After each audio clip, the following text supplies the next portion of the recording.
sebelum kita. Pada waktu itu zaman kafir Quraisy, ada seorang anggota masyarakat atau anggota keluarga yang namanya Bani Abdi Manaf dengan Bani Saham. Bani Saham. Kedua golongan ini saling bersaing begitu. Merasa diri lebih dan lebih dari yang lainnya. Ini asbabun nuzul turunnya suratul At-Takasur. Yang pertama, Abdi Manaf mengatakan, saya punya keturunan yang banyak betul, dan engkau tidak akan mampu melebihi keturunan yang aku punya. Anak cucuku banyak.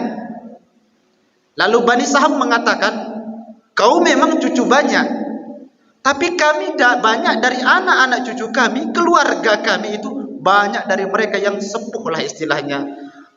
Bukan hanya sekedar tua, tapi diagungkan. Kau memang banyak yang disepuhkan, tapi bagi kami, keluarga kami, anak-anak cucu kami itu banyak yang pintar-pintar, kata Abdi Manaf. Enggak mau kalah. Ini persaingan yang sering dilakukan oleh anak kecil kita zaman sekarang ini. Saya pernah melihat anak kecil, saya punya bapak, punya motor loh, saya punya bapak, punya mobil loh, enggak mau kalah. Inilah yang dilakukan oleh Bani Abdi Manaf dengan Bani Saham ini pada zaman itu. Lalu kemudian kita kaitkan dengan surat At-Takasur tadi. A'udzu billahi minasyaitonir rajim. Bismillahirrahmanirrahim. Alhaakumut takasur. Bermegah-megahan telah melalaikan kamu. Ini terjemah dulu, arti dulu. Arti dengan tafsir berbeda. Bermegah-megahan telah melalaikan kamu, telah menyesatkan kamu, telah membuat dirimu lupa akan apa harusnya kau lakukan di dunia ini untuk diciptakan. Bermegah-megahan di sini adalah saling bersaing, saling merasa lebih dari yang lain. Itu yang dilakukan oleh Bani Abdi Manaf dengan Bani Saham ini. Merasa diri lebih agung, merasa diri lebih mulia, keturunan lebih banyak. Hatta zurtumul maqabir, sampai kau masuk ke dalam liang kubur. Maksudnya bagaimana? Kenapa sih Allah menurunkan ayat sampai kalian masuk ke dalam liang kubur? Karena pada waktu itu sampai Abdi Manaf takutnya dia kalah saing dengan Bani Saham. Abdi Manaf mengatakan, kalau begitu, kalau kau merasa anggota keluargamu atau bani anak cucumu itu lebih banyak daripada kami, mari kita datang ke kuburan keluarga kami yang sudah meninggal. Hitung satu persatu, sampai yang mati pun dihitung. Ini Bani Abdi Manaf ini. Ini penjelasan dalam tafsir Ibnu Katsir. Di sana detail dijelaskan bagaimana sih asbabun nuzul diturunkannya surat At-Takasur ini.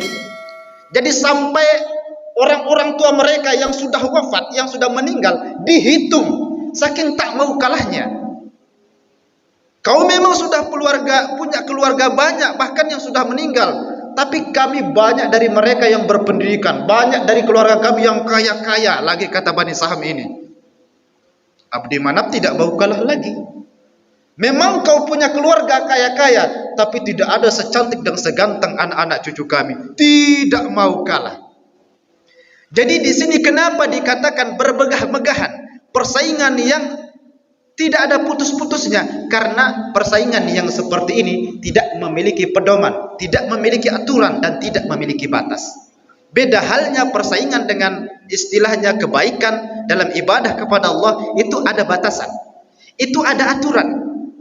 Kalau misalkan kita melihat saudara kita puasa Senin Kamis, kita merasa iri hati, boleh iri hati, tapi jangan dengki.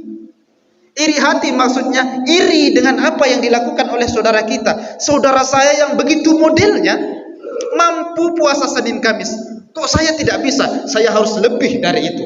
Itu boleh. Kenapa? Karena tidak merugikan siapapun, tidak menyakiti siapapun, bahkan menguntungkan antara satu dengan yang lainnya. Ini kalau kita bersaing dalam segi ibadah kepada Allah Subhanahu wa taala. Tapi kalau persaingan di dalam menyimpang dari jalur atau jalan Allah Subhanahu wa taala, ini akan sangat buruk-buruk sekali dampaknya. Kenapa? Karena persaingan ini tidak memiliki batas, tidak memiliki aturan. Sama seperti sekarang ketika melihat keluarga atau saudara kita atau tetangga kita memiliki atau membeli mobil baru, kok kita yang sakit hati. Makanya saya pernah mendengar ahli tasawuf mengatakan, jangan kau pikirkan kepunyaan orang. Orang yang punya kok kau yang repot. Tetangga beli mobil kita mikir, kira-kira per bulan pajaknya berapa? Per tahun pajaknya berapa ya? Kalau kredit setoran berapa ya? Itu harga berapa ya? 100 sekian juta. Itu kalau pakai beli ini, kok kita yang mikir? Itu tetangga punya mobil, kita yang capek mikir. Ini gara-gara orang yang tidak ada kerjaan lah istilahnya. Tak tahu mana yang harus difikirkan, mana yang harus dikerjakan. Orang punya hutang, dia yang repot, cerita ke sana kemari. Ngapain repot? Toh juga kita tidak diminta untuk membayarkan hutangnya, betul? Ngapain repot? Tetangga punya hutang, dia punya masalah sendiri. Jangan repot. Ini persaingan dalam segi keburukan. Itu tidak ada batasan. Kebebasan bergelantungan di hati-hati manusia yang selalu diselimuti dengan ego, nafsu yang dibisikkan oleh setan yang terkutuk.